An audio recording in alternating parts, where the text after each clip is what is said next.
So a dude wakes up out of bed, right? His name's Thomas. And he's in college and he's actually about to graduate in about 4 months. So, he has a few friends here and there. And, sometimes he just goes around the dorm, go to the cafeteria, eat around. And sometimes, if he's in class, he talks to a few girls that he likes. And after that, they go to a few of the frat parties that they be having or whatever. So one night when he's at a frat party or whatever, he is introduced to this one guy, and his name is Jax, right? Now Jax, he's a long-haired, hippie-looking guy, He got some circle glasses on, the peace necklace, the whole 9 yards of a hippie, but he's known on campus to have all of the substances that you need to have a good time. So that's why they always have him, attending these parties or whatever. So Thomas, he's over there, they're playing beer pong and, just having a regular good time. So his friend Anthony calls him over. He's like, "Hey, Thomas. And he looks over. He's like, "What's up?" And he's like, "Hey, come here." So he goes in there, and they're in like a back room. Then when they get in the back room, it's like a whole circle full of people. It's like 9 people in there, right? So, he basically wondering what the heck is all these people doing in here? Because the room looks like it's super small, only probably 4 people can fit in there, but it's 8, 9 people. So when he looks in the middle, he sees this girl, and she's just laying on her back, looking up at the ceiling like she's riding a pony, she's riding an imaginary pony, and just everyone's tripping out. He's like, "What's going on?"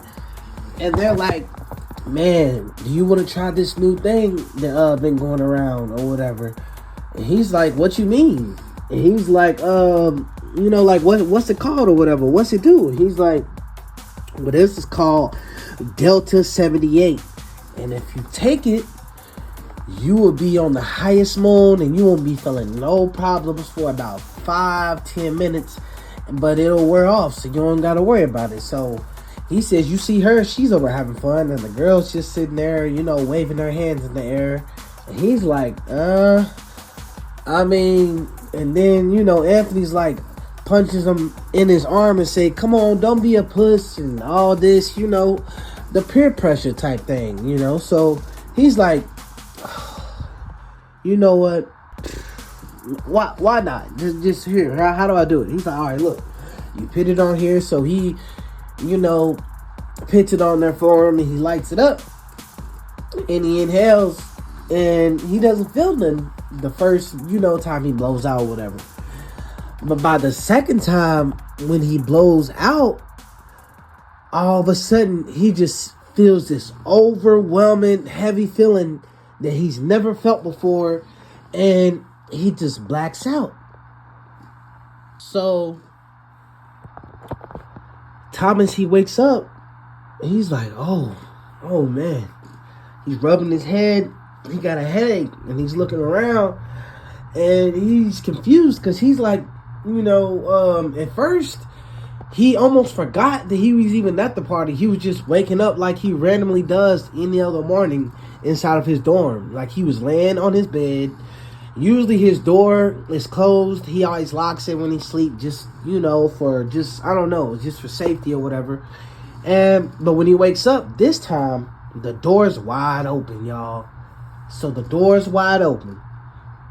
And Thomas, he's like, "Man, what the heck?" And he knows that he was for sure at a party and he wasn't hallucinating, because when he looked over, he still had the party band wrist that everyone had on, the girls had on a pink one and the guys had on a green one, and he still had that band on, so he knew he was at a party. So usually around this time, someone's going to be there. And if not, when he goes in the hallway, it's going to for sure be people walking around the hallways and all that stuff. So he wakes up, he goes look at himself, and he looks down and realizes he peed on himself. So he hops in the shower, he goes inside of the kitchen, and when he opens the refrigerator, he gets a rotten smell. Like, just a rotten smell. Like, everything inside the refrigerator was just, like, rotted. But the thing about it is, he had just went grocery shopping about 3 days before. But this food looks like it been in there for about, I'm talking about, like, rotted fruit, pears, and, potatoes and old lasagna, like leftovers, an old pizza just sitting in there. And he knows that he bought that pizza yesterday, so he looks at it, it's all shriveled up, like it been sitting in there for about 3 months. And when he looks in the freezer, all of these maggots just fall down. And he's like, what the heck? And now that he's starting to look around, the kitchen doesn't look like a normal kitchen anymore. It's actually starting to look like it's been just abandoned and forgotten. Like, dirt spots are starting to creak from the ceilings, and webs are starting to show up, like thick spider webs. Just the dishes, and everyone's rule in the house is never leave the dishes piled up. He looks, the dishes is piled up, and it's just mold on it. And he's like, he's starting to get nervous and panic now at this time. So he runs to the TV, and it says no signal at all. He goes, gets on his phone's dead, so he goes and gets on his laptop, and it says no signal, no Wi-Fi. Now the Wi-Fi box, and he's on a phone plan also, so it's all off. Everything is cut off. So he's sitting on the couch like, man, what is going on? Then that makes him look out the window. So he gets up, look out the window, and he sees that it's like a reddish like tent outside, and like no one is outside at all, like just no one. So as he is looking around in disbelief, just everything looks overgrown, cars look, doors opened, just littered out in the streets. The stop signs is halfway dangling off with green trees growing from it. The stoplights aren't blinking. Just everything just seems like it stopped. And right at that second, he hears a loud bang downstairs. So when he opens up the door, he starts to look around. All of a sudden, he hears a loud screech like someone has a knife in there, like scraping it up against the wall. So shuts the door, he puts the chain lock on, and he just steps back. And in about 10 seconds, you hear a loud bang on the door. So after about 5 minutes, the banging stops, and he has his hands over his ears, right? He's shaking, he's scared, and he feels like he's in a nightmare that he can't wake up from. So finally, he puts his ear by the door, and he doesn't hear anything. So he unlatches the door, and following him opening the door is a big dent in the door, and there's blood all over the door. So he looks down the hallway and doesn't see anything, so he sticks by the walls and the corners, and he looks around, doesn't see anybody. He runs towards the cafeteria. It's dark, all the lights are off, when usually it'll be people sitting all in there, chatting around, just doing everything that regular college people do.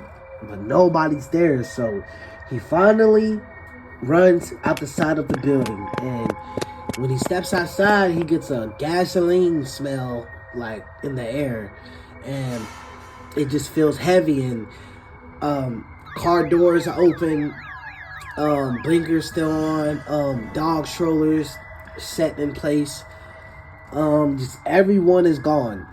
Everyone. It's not even birds in the sky, crickets, no, nothing.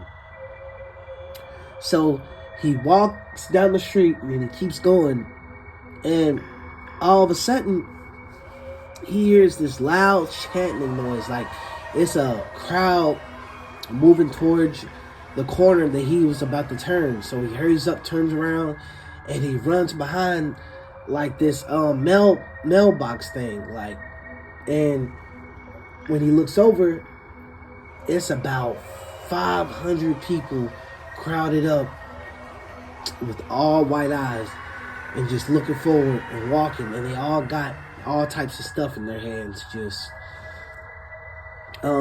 machetes, crowbars, broken pipes, anything that you can use as a swinging melee weapon, they had in their hands. And they all stop and they all look right at him. Without no hesitation, they all start chasing him with tremendous hunger in their eyes and speed. And they're all smiling and they're all running towards him. Now, as he runs in the alley, he sees a ladder on the side of a building. Now, as he gets to the ladder, he sees them all. It just looks like a concert full of people that's huddled under him. And someone grabs his leg, and in that instant, he wakes up. And his friend Anthony's like, "Hey, bro, you alright?" And he's on the bed at the party. And he's like, he pushes everybody out the way. And he runs home. After that, he never did drugs again. And he never told anybody else this story other than the people who was at the party. If you like this story, like, comment, subscribe. And oh yeah, say no to drugs. Peace.